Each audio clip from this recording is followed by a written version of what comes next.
Assistant commissioner Jalalpur Pirwala गुलाम server ने एक बार फिर सरकारी ज़मीनों पर काबिज़ीन के खिलाफ क्रैकडाउन का सिलसिला शुरू कर दिया और म्यूनसिपल कमेटी की भारी मशीनरी और रेवन्यू अमला के साथ शहरी आबादी चक नंबर 86M में ग्रैंड ऑपरेशन किया, जिसमें नाजायज़ काबिज़ीन के ज़ेर कब्ज़ा करोड़ों रुपए मालियत की सरकारी ज़मीन वागुज़ार करा ली गई। इस मौका पर मीडिया से गुफ्तगू करते हुए एसी का कहना था कि पूरी तहसील में कब्ज़ा माफिया के खिलाफ क्रैकडाउन जारी है और किसी भी शख्स को एक इंच सरकारी ज़मीन पर कब्ज़ा नहीं करने देंगे। मेरी तमाम नाजायज़ काबिज़ीन को वार्निंग है कि वो खुद सरकारी ज़मीन वागुज़ार कर दें। बसूरत दीगर रेवन्यू डिपार्टमेंट इन मकामात को खाली कराएगा। उन्होंने रोड तजावज़ात का भी जायज़ा लिया।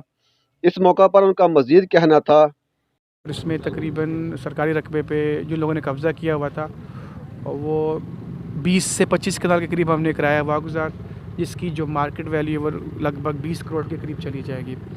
मेरा इन लोगों के लिए पैगाम है कि अपने आप को दुरुस्त कर लें और कब्ज़े पे बिल्कुल माफ़ी नहीं होगी।